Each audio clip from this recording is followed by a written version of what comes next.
कैसे हो विद्यार्थी मित्रों, आप मज़े में हो ना। तो आज हम हिंदी विषय सीखने वाले हैं। हिंदी विषय में हमने अगले वीडियो में जो प्रकरण 6 है टप्पा का डर, उसका अभ्यास भी देखा था और स्वाध्याय भी हमने देखा था। बराबर, स्वाध्याय का हमने 3 प्रश्न पूर्ण किए थे।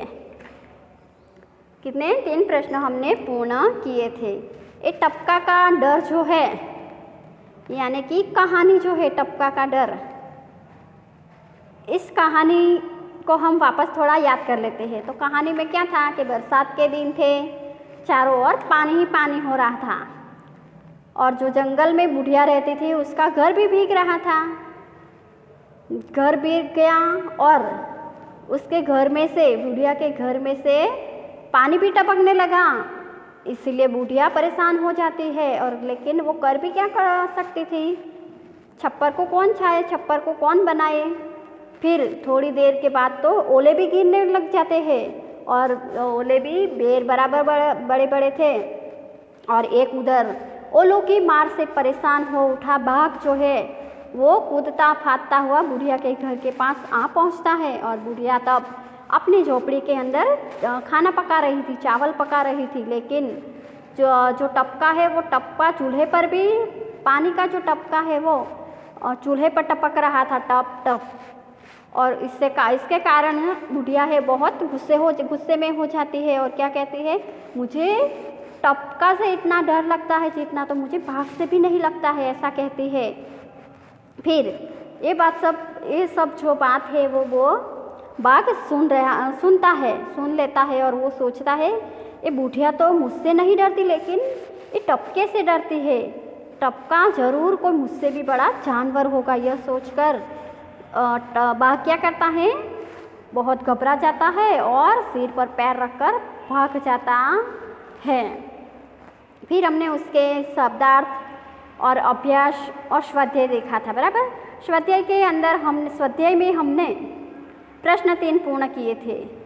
कितने प्रश्न पूर्ण किए थे? 3 प्रश्न हमने पूर्ण किए। प्रश्न 3 में हमने चित्र का वर्णन था, वो वर्णन के अनुसार हमने 10 वाक्य लिखे थे। कितने वाक्य लिखे थे हमने? 10 वाक्य लिखे थे। तो आज हम प्रश्न 4 देखेंगे। प्रश्न 4 देखो, नीचे दिए गए चित्र के आधार पर कहानी लिखिए। तो यहाँ पे चित्र हमें दिए हैं, देखो दिखाई दे रहा है। तो पहला चित्र देखो, पहले चित्र के अंदर आपको क्या दिखाई दे रहा है? एक जो सिंह है, जंगल का राजा शेर सिंह, वो सो रहा है और उसके ऊपर एक चूहा दिखाई दे रहा है। फिर आगे का चित्र देखो, आगे के चित्र के अंदर आपको क्या दिखाई दे रहा है? दूसरे नंबर के चित्र में तो वो जो सिंह है यानी कि शेर जो है वो उसने चूहे को पकड़ा है। देखो दिखाई दे रहा है, चूहे को अपने पंजे में पकड़ लिया है। फिर आगे का चित्र देखो, चित्र नंबर 3। तो तीसरा जो चित्र है, तीसरे चित्र के अंदर क्या चूहा और शेर जो है सिंह वो बैठे हमें दिखाई दे रहे हैं। और पांचवा जो चौथा जो चित्र है, वो चौथे चित्र के अंदर चूहे के पीछे शेर चूहे को पकड़ने की कोशिश कर रहा है। फिर 5वें चित्र में देखो, 5वें चित्र के अंदर जो शेर है, शेर दिखाई दे रहा है, वो जाल में फंसा हुआ है और बाहर चूहा है। फिर आखिर का चित्र जो है, छठा चित्र देखो, छठे चित्र के अंदर चूहे ने जाल है वो काट दी है, देखो कुतर डाली है और सिंह जाल के बाहर है और सामने चूहा बैठा है। तो इस 6 चित्र के आधार पर हमें क्या करना है? कहानी लिखनी है। क्या लिखनी है? कहानी, यानी कि वार्ता लखवानी है। तो मैं आपको वार्ता इस चित्र के आधार पर सुना रही हूँ। और आप ध्यान से सुनिए या अपनी कॉपी में नोट कर लीजिए, लिख लीजिए, बराबर। तो हम कहानी बनाएंगे। सुनो। एक जंगल था। जंगल में एक शेर रहता था या सिंह रहता था। एक दिन वह पेड़ के नीचे सो रहा था। उस समय एक चूहा अपने बिल से निकला। वह शेर के यानी कि सिंह के शरीर पर दौड़ने लगा। इसके कारण क्या हुआ? सिंह की नींद टूट गई और सिंह को बहुत गुस्सा आया। सिंह ने चूहे को पकड़ लिया। क्या किया? सिंह ने चूहे को पकड़ लिया। फिर क्या किया? तो चूहे ने शेर से कहा, कृपया आप मुझे छोड़ दीजिए, कृपया आप मुझे छोड़ दीजिए, कभी मैं आपके काम आऊँगा। क्या कहता है चूहा? कभी मैं आपको काम आऊँगा, यानी कि कभी मैं आपको मदद करूँगा, सहाय करूँगा, इसलिए आप मुझे छोड़ दीजिए, ऐसा कहता है चूहा। तब शेर ने हंसकर चूहे को छोड़ दिया। फिर क्या होता है? कुछ दिनों के बाद शेर एक शिकारी के जाल में फंस गया। अब क्या हुआ? सिंह को एक शिकारी ने जाल में फंसा दिया। तब चूहे ने शेर को जाल में फंसा हुआ देखा।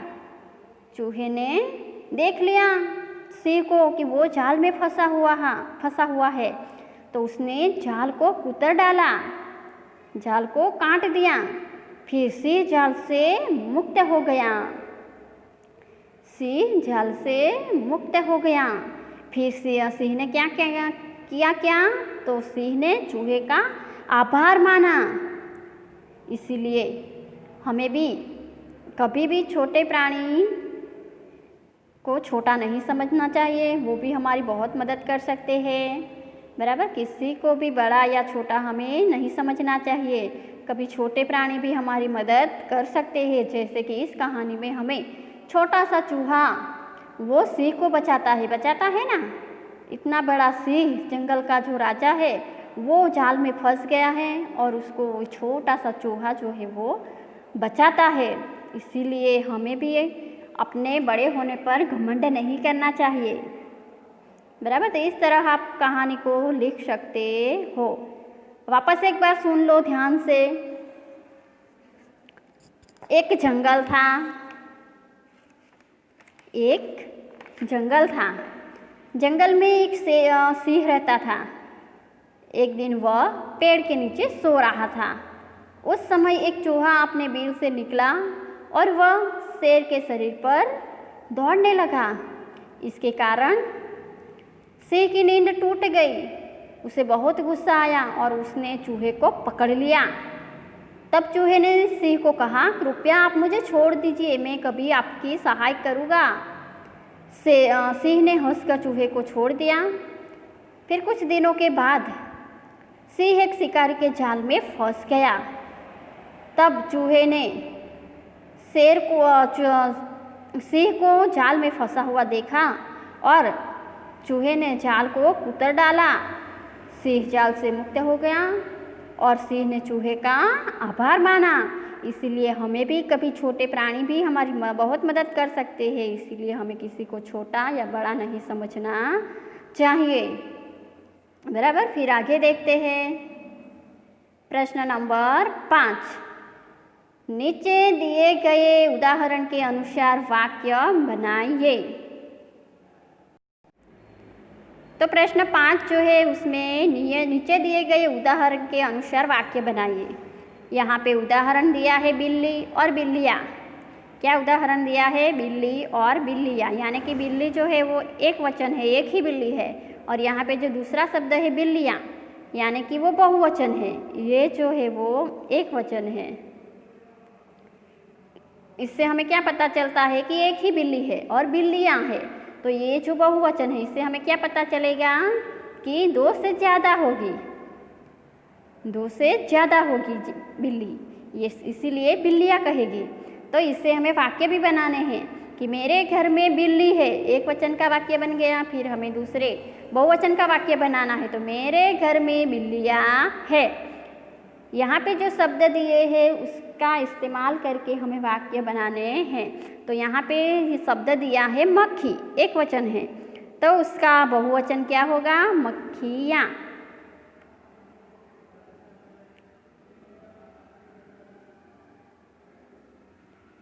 फिर हमें एक वचन और द्विवचन का वाक्य बनाना है। तो पहला वाक्य हम क्या बनाएंगे? मक्खी रोग का घर है, ऐसा वाक्य हम बना सकते हैं ना। मक्खी रोग का घर है। फिर दूसरा वाक्य हमें बहुवचन का बनाना है, मक्खियाँ का। तो मक्खियाँ गंदगी में रहती है, ऐसा वाक्य हम बना सकते हैं कि मक्खियाँ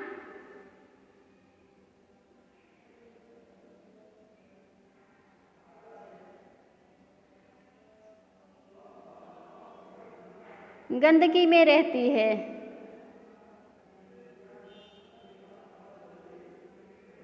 ऐसा वाक्य हम बना सकते हैं, बराबर। मक्खियाँ गंदगी में रहती है। आपको अगर दूसरा वाक्य बनाना हो तो आप दूसरा भी बना सकते हो मक्खी शब्द को लेकर, बराबर। मक्खी काले रंग की होती है। मक्खियाँ दूर दूर तक घूमती है। ऐसा भी कोई आप वाक्य बना सकते हो। वैसे आगे का शब्द है लड़की। क्या शब्द है? लड़की।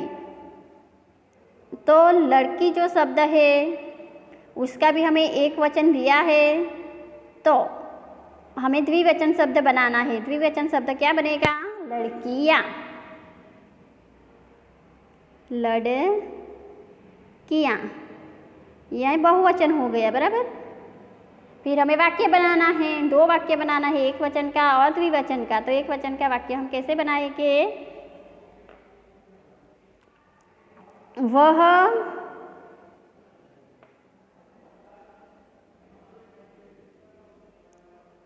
वह बहुत नेक लड़की है। वह बहुत नेक लड़की है, ऐसा वाक्य हमने बनाया। फिर आगे हम क्या? बहुवचन का वाक्य बनाना है। तो बहुवचन का वाक्य हम कैसे बनाएंगे? वह लड़कियां नेक है। वह लड़कियां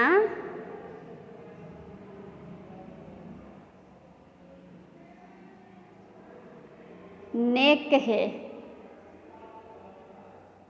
बराबर। ऐसा बन सकता है। फिर शब्द है रोटी। तो रोटी का बहुवचन क्या होगा?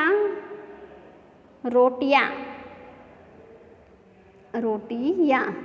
तो पहला एक वचन का वाक्य हम बनाएंगे, कैसे बनाएंगे?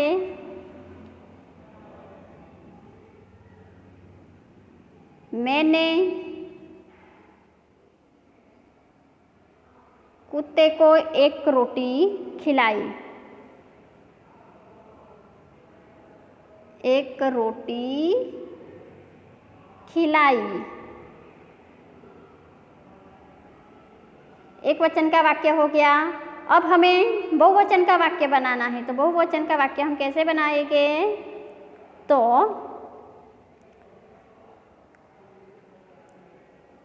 मेघा ने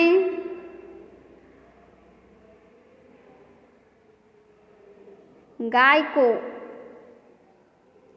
रोटियां खिलाई। गाय को रोटियां खिलाई, बराबर। ऐसे हम वाक्य बना सकते हैं। फिर आगे का शब्द है चूड़ी। क्या शब्द दिया है? चूड़ी। तो चूड़ी जो शब्द है, तो चूड़ी एक वचन शब्द है। कौन सा शब्द है? चूड़ी एक वचन शब्द है। तो इसको हमें बहुवचन में क्या बनाएंगे? चूड़ियाँ। चूड़ियाँ।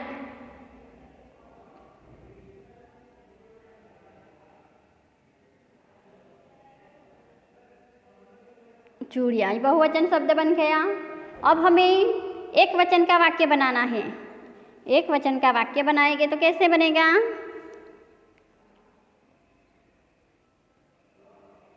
मैंने आज एक ही चूड़ी पहनी। एक ही चूड़ी पहनी है। मैंने आज एक ही चूड़ी पहनी है, एक वचन का वाक्य हो गया। अब हमें बहुवचन का वाक्य बनाना है। कौन सा वाक्य बनाना है? हमें बहुवचन का वाक्य बनाना है। बहुवचन का वाक्य कैसे बनाएंगे? तो रेखा 2 चूड़ियाँ पहनती है, अथवा मैंने कल 2 चूड़ियाँ पहनी थी। ऐसा भी वाक्य बना सकते हो ना? तो हम लिखेंगे वाक्य, देखो,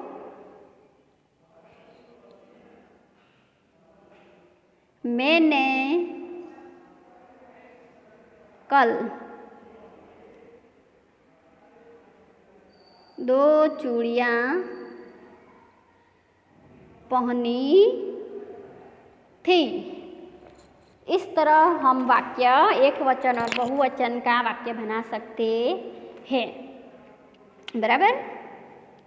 तो ये जो कहानी है, कहानी में आपको सही गलत भी, वाक्य सही है या गलत है वो भी पूछा जा सकता है, खाली जगह भी पूछी जा सकती है। बराबर? तो ये सब आपको आना चाहिए। अगर आपको ऐसा पूछा कि बुढ़िया चावल पका रही थी, यह वाक्य जो है वो सही है या गलत है, तो आपको सही होगा तो सही का निशान लगाना है, गलत होगा तो गलत का निशान लगाना है। इस तरह आपको विधान भी पूछे जा सकते हैं। बराबर? आपने अच्छे से कहानी सबने सीखी है, इसीलिए सबको पता ही होगा। तो हम ये जो प्रकरण है, प्रकरण नंबर 6 टपका का डर, ये यहाँ पे पूर्ण करते हैं और नए प्रकरण के साथ हम नेक्स्ट वीडियो में फिर मिलेंगे।